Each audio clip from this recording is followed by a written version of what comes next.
India England fifth test match మూడో రోజు అయితే ముగిసిపోయింది. ఆట అయితే 195కే వాళ్ళు ఆల్అవుట్ చేసాం. మనం ఇచ్చిన లీడ్ ఏదైతే ఉందో ఆ లీడ్ని అయితే వాళ్ళైతే దాటలేకపోయారు. దాదాపు 64 పరుగులు తేడాతోటి అయితే ఇంగ్లాండ్ ఓడిపోయింది. ఇండియా వచ్చేసి ఒకే ఇన్నింగ్స్ ఆడింది. ఫస్ట్ ఇన్నింగ్స్లోనే 477 పరుగులు చేసింది. ఒక ఇన్నింగ్స్ తేడాతోటి అలానే 64 పరుగులతోటి అయితే మనం ఈ మ్యాచ్ అయితే గెలిచాము. ఇదే హైయెస్ట్ విన్ మనకి. ఇంకపోతే కుల్దీప్ యాదవ్ ఈ మ్యాచ్లో వచ్చేసి మళ్ళీ 2 వికెట్లు తీసుకున్నాడు. అలానే అశ్విన్ అదరగొట్టేశాడు, 5 వికెట్లు తీసుకున్నాడు ఈ సెకండ్ ఇన్నింగ్స్లో అయితే. మొత్తం ఓవరాల్గా చూసుకుంటే 9 వికెట్లు అయితే అశ్విన్కి రావడం, 7 వికెట్లు కుల్దీప్ యాదవ్కి రావడం చూసాం మనమైతే. ఈ మ్యాచ్లో బుమ్రా కూడా 2 వికెట్లు తీసుకున్నాడు. కాకపోతే మ్యాన్ ఆఫ్ ది సిరీస్ వచ్చేసి మనకు తెలిసిందే కదా, డబుల్ సెంచరీలు చేసిన యశస్వి జైస్వాల్కి అయితే మ్యాన్ ఆఫ్ ద సిరీస్ రావడం చూసాం. ఇది ఓవరాల్గా అతను దాదాపు 700 పైన పరుగులు చేశాడు. ఒకనొక టైంలో గవాస్కర్ రికార్డుని కొడతారనుకున్నాం, కానీ తుట్టిలో తప్పింది. 700 పరుగులు పైన చేశాడు. అలానే ఇంకా తర్వాత సుమన్ గిల్ కూడా 450 పరుగులు చేశాడు. అలానే 400 పరుగుతోటి మన రోహిత్ శర్మ కూడా ఉన్నాడు. ఈ టాప్ ఆర్డర్ ముగ్గురు బ్యాట్స్మెన్తో అయితే ఈ సిరీస్లో ఎదరగొట్టారు అనుకోవచ్చు. ఎందుకంటే ముగ్గురు కూడా 2 సెంచరీలతో అయితే ఎదరగొట్టారు. అలానే జైస్వాల్ డబుల్ సెంచరీలు కూడా చేయడం చూసాం మనమైతే. ఓవరాల్ ఈ సిరీస్ స్టార్టింగ్ ఏదైతే హైదరాబాద్ మ్యాచ్ జరిగిందో ఆ ఫస్ట్ మ్యాచ్ ఓడిపోయారు. ఆ తర్వాత వైజాగ్, ఆ తర్వాత రాంచీ, రాజ్కోట్ వరుసగా అయితే గెలుచుకుంటూ వచ్చారు మన వాళ్ళు అయితే. 4-1 తోటి అయితే సిరీస్ని అయితే సొంతం చేసుకున్నారు మన వాళ్ళు అయితే. ఇది ఓవరాల్గా ఇంగ్లాండ్ ఏదైతే బ్యాట్స్బాల్ అన్నారో అదైతే వర్కౌట్ కాలేదు. రూట్ మటుకు ఈ మ్యాచ్లో ఆడే ప్రయత్నం చేశాడు, లాస్ట్ దాకా పోరాడాడు. అతనికైతే సహకారం ఎవరు అందించలేదు. మధ్యలో బేర్స్టో కొంచెం ఆడే ప్రయత్నం చేశాడు, కానీ అశ్విన్ దెబ్బకైతే ఎవరు కోలుకలేదు. వికెట్లో కొంచెం టర్న్ లభించింది. అలానే వికెట్లు అన్నీ కూడా ఎక్కువ బౌల్డ్ కూడా ఆడడం చూసాం. వాళ్ళైతే మంచి బౌలింగ్ అయితే అశ్విన్ నుంచి వచ్చింది మనకైతే. ఇది ఓవరాల్గా ఏదైతే ఇంకా నెక్స్ట్ సిరీస్ మనం ఆల్రెడీ వీళ్ళు డబ్ల్యూసీ ఏదైతే వరల్డ్ టెస్ట్ ఛాంపియన్ ఉందో దానికైతే క్వాలిఫై అవ్వడానికి ఇంగ్లాండ్ చాలా కష్టమైపోతుంది. ఎందుకంటే 4 మ్యాచ్లు ఓడిపోయారు. ఇంకా వాళ్ళు చాలా బాటంలో ఉన్నారు. మనమైతే మంచి పొజిషన్లోనే ఉన్నాం. నెక్స్ట్ రాబోయే సిరీస్లో కూడా ఆస్ట్రేలియా సిరీస్ కూడా ఉంటుంది కాబట్టి వాటిల్లో కీలకం కాబోతుంది. వాటిల్లో మనం డ్రా చేసుకున్న అలానే కొన్ని మ్యాచ్లు గెలిచిన చాలు మనమైతే క్వాలిఫై అయ్యే కోసం అయితే క్లియర్గా కనిపిస్తుంది మనకైతే. ఈ మ్యాచ్లో ముఖ్యంగా మనం చెప్పుకోవాల్సింది ఏంటంటే రోహిత్ శర్మ నుంచి మంచి సెంచరీ వచ్చింది. అలానే సుమాన్ గిల్ నుంచి మంచి సెంచరీ వచ్చింది.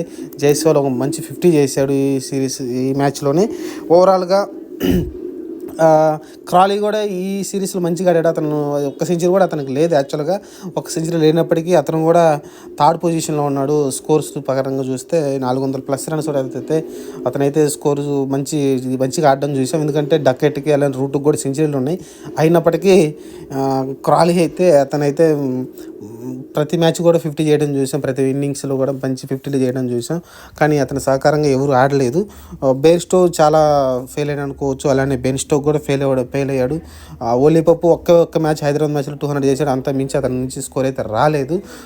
ఈ ముగ్గురు చాలా విఫలమయ్యారు అనుకోవచ్చు. ఎందుకంటే క్రాలీ, డకెట్ మంచి ఓపెనింగ్ ఇచ్చారు. ప్రతి మ్యాచ్ కూడా దాదాపు 50+ స్కోర్ అయితే ఓపెనింగ్ ఇచ్చారు. కానీ ఆ తర్వాత మిగతా వాళ్ళు కూడా ఎవరు ఆడలేదు. ఓలీ పప్పు కానీ రూట్ కానీ ఎక్కడ 1-2 మ్యాచ్లు తప్ప మిగతా ఏ మ్యాచ్లు కూడా అతను అయితే ప్రదర్శన రాలేదు. కాబట్టి వాళ్ళైతే పూర్తిగా విఫలమయ్యారు అనుకోవచ్చు. ఎందుకంటే ఫోక్స్ కూడా కొన్ని మంచి ఇన్నింగ్స్లు ఆడాడు. ఈసారి ఈ లాస్ట్ 2-3 మ్యాచ్ల్లో లోయర్ ఆర్డర్ పెద్దగా ఆడలేదు. ఫస్ట్ మ్యాచ్ కొంచెం లోయర్ ఆర్డర్ మంచిగా ఆదుకుంది, కానీ మిగతా ఎక్కడ కూడా లోయర్ ఆర్డర్ అయితే ఆదుకోలేదు. వాళ్ళ ఇంగ్లాండ్ టీం లోయర్ ఆర్డర్ అయితే. మన లోయర్ ఆర్డర్ కొంచెం పర్లేదు. కొన్ని మ్యాచ్లు జడేజా ఆడాడు, కొన్ని మ్యాచ్లు కుల్దీప్, అలానే అశ్విన్ కూడా మంచి ఇన్నింగ్స్లు ఆడడం చూసాం. అలానే జురెల్ నుంచి మంచి ఇన్నింగ్స్ వచ్చింది. ఏదైతే ఈ సిరీస్లో డెబ్యూ చేసిన వాళ్ళు ఉన్నారో సర్ఫరాజ్ ఖాన్ కావచ్చు, లేకుంటే ధ్రువ్ జురేల్ కావచ్చు, లేకుంటే రీసెంట్గా వచ్చిన దేవదత్త పడికల్ కావచ్చు, మంచి సద్వినియోగం చేసుకున్నారు. రజత్ పటిదార్ ఒక్కడే అతను సద్వినియోగం చేసుకోలేకపోయాడు. 6 ఇన్నింగ్స్లు వచ్చినాయి 3 మ్యాచ్ల్లో, కానీ అతనైతే సద్వినియోగం చేసుకోలేదు. ఒక 50 కూడా చేయలేదు. అతనైతే దూరం పెట్టి దేవదత్త పడికల్ ఇచ్చారు. ఏదో నిఖిల్ ఇంజూరీ అన్నారు, కానీ అతనైతే నాకు తెలిసి దూరం పెట్టినట్టే తెలుస్తుంది. చూద్దాం మరి దేవదత్త పడికల్కి నెక్స్ట్ మ్యాచ్లో ఏమైనా అవకాశం ఇస్తారని చూడాలి. ఎందుకంటే కేఎల్ రాహుల్, శ్రేయస్ అయ్యర్ కోలుకున్నారంటే వాళ్ళైతే మళ్ళీ నిక్కు వస్తారు కాబట్టి కొంచెం కష్టమే దేవదత్త పడికల్కి ప్లేస్ ఉండటం. అలానే సర్ఫరాజ్ ఖాన్కి కూడా సుఖమం అవ్వచ్చు. ఎందుకంటే అతను ఆట తీరు బాగుంది. స్పిన్నర్కి ఆడడం కానీ లేకుంటే ఫాస్ట్ బౌలింగ్కి మంచి ఈజీగా ఆడుతున్నాడు. స్వీప్ షాట్లు మంచిగా ఆడుతున్నాడు కాబట్టి అతని ప్లేస్ అయితే ఖరారు చేసుకున్నట్టు కనిపిస్తున్నాడు. అలానే కేఎస్ భరత్ ఆల్మోస్ట్ ఇంకా దూరమైనట్టే. ధ్రువ్ జురేల్ కొంచెం ఇంప్రూవ్ చేసుకున్నాడు. అలాంటి కీపింగ్ ఫస్ట్ మ్యాచ్ కన్నా మిగతా మ్యాచ్లు బెటర్ అయ్యాడు, మంచిగా ఆడుతున్నాడు కాబట్టి అతని ప్లేస్ కూడా సుస్థిరం చేసుకున్నట్టే. చూద్దాం మరి ఇంకా ఫ్యూచర్ స్టార్స్గా ఎదగబోతున్నారు సర్ఫరాజ్ ఖాన్, ధ్రువ్ జురేల్. చూద్దాం మరి. ఇంకా జైస్వాల్ గురించి చెప్పాల్సిన అవసరం లేదు, ఎక్సలెంట్ ఫామ్లో కనిపిస్తున్నాడు. ఫ్యూచర్ స్టార్గా ఎదగబోతున్నాడు క్లియర్గా అర్థమవుతుంది. అలానే శుభ్మన్ గిల్ ఈ సిరీస్లో ఫస్ట్ స్టార్టింగ్ కొంచెం ఇబ్బంది పడ్డప్పటికీ దీని ముందు సిరీస్లో కూడా చాలా ఇబ్బంది పెట్టాడు. కానీ ఈ సిరీస్లో మంచిగా బ్యాకప్ అయ్యి మంచి నాకులు అయితే ఆడడం చూసాం. అతను మళ్ళీ ప్రూవ్ చేసుకున్నాడు. ఖచ్చితంగా నాకు టీంలో ప్లేస్మెంట్ ఉంటుంది, ఎక్కడికి పోదని అయితే నిరూపించుకున్నాడు. ఇది ఓవరాల్గా రోహిత్ శర్మ కూడా 2 సెంచరీలతోటి తను కూడా ఫామ్లోకి వచ్చాడు.